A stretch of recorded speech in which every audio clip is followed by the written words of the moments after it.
नमस्कार। जीबी गुरुकुल के सांध्यकालीन सत्र में आपका हार्दिक अभिनंदन है। हाउसफुल 5 का अवलोकन व पुनरावलोकन करने से पूर्व एक मुहावरा को गौर से देखें और इसके निहितार्थ को तलाशें। आपसे अगर कोई यह पूछे कि आंख का अंधा नाम नयन सुख मुहावरा का अर्थ स्पष्ट करें, तब आपको क्या कोई परेशानी भी होगी? अगर परेशानी होगी तो जहां नयन सुख है वहां हाउसफुल लगाकर अर्थ तलाशें। बहरहाल फिल्म के निर्माता निर्देशक ने क्या यह सोचा था कि फिल्म का नाम हाउसफुल रख लेने से सिनेमा हॉल हाउसफुल हो जाएगा? ईद के उत्सवी माहौल में दर्शकों का हुजूम यूं तो सिनेमा हॉल में उमड़ पड़ा।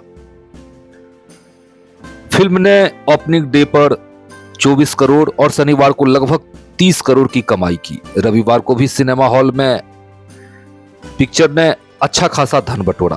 पर क्या आगे भी वर्किंग डे में हाउसफुल सिनेमा हॉल को फुल कर पाएगी? जहां तक हाउसफुल ए और बी को दो पंक्ति में समेटना हो तो इसके लिए दो मुहावरे कहे जा सकते हैं। पहला, आंख का अंधा नाम नयन सुख, और दूसरा, खुदा पहाड़ निकली चूहिया। क्या आपने मदारी का तमाशा कभी देखा है? मदारी बड़े ही उत्साह से दर्शकों को आकर्षित करता है, सब्जबाग दिखाता है, भावपूर्ण चुंबकीय आकर्षण कृत्रिम रूप से पैदा करता है और दर्शकों को बटोरने में भी कामयाब हो जाता है। पर दर्शकों की भीड़ जल्द ही मदारी की बकबक से ऊब जाती है। हाउसफुल भी मदारी की तरह अपने दर्शकों को इकट्ठा तो कर लेता है, पर थिएटर में पॉपकॉर्न खा रहे दर्शकों का माथा जल्द ही पॉपकॉर्न की तरह भूनने लगता है। दर्शक शीघ्र ही माथा पीटने लगते हैं। सॉरी नहीं, वो क्या है कि रंजीत जी बहुत ही अमीर आदमी है ना, तो जवाब देने के लिए उन्होंने एक आदमी रखा है और थोड़ी बहुत अगर इनको रखा है तो आपको जवाब दे रहे हैं। इनको मैंने रखा है। ओके, अब काफी कुछ पूछ लिया, आप लोग जाइए। भारतीय मिट्टी से कटी व मौत को प्रहसन बनाने वाली फिल्म भारतीय दर्शक के लिए कितना ग्राह्य होगी, इसका पता अगले सप्ताहांत तक चल जाएगा। बॉलीवुड का इस वर्ष दुर्भाग्य रहा है कि छावा के अलावा जितने भी फिल्म आई सबके सब धराम धराम करते हुए धराम हो गई। समुद्री जहाज पर फिल्म की कहानी बुनी गई।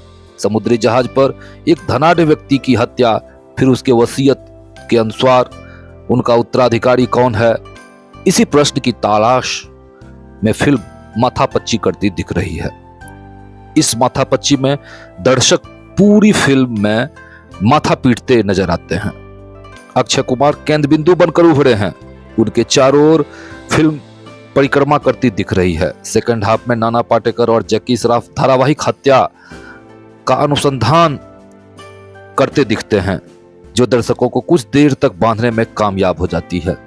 जहां तक फिल्म में अभिनेत्री का सवाल है, तो जिस तरह से ऑर्केस्ट्रा में नर्तकी यानी डांसर अपने कम कपड़े से वासनाओं को गुदगुदाती हैं, ठीक उसी प्रकार इस फिल्म की अभिनेत्री अपने फूहड़, कामुक और अश्लील अदाओं से दर्शकों की वासनाओं को गुदगुदाने का नाकाम कोशिश करती दिख रही। भोजपुरी फिल्म की तरह अश्लील भाव भंगिमा के साथ हाउसफुल द्व्यर्थी संवाद करती दिख रही है।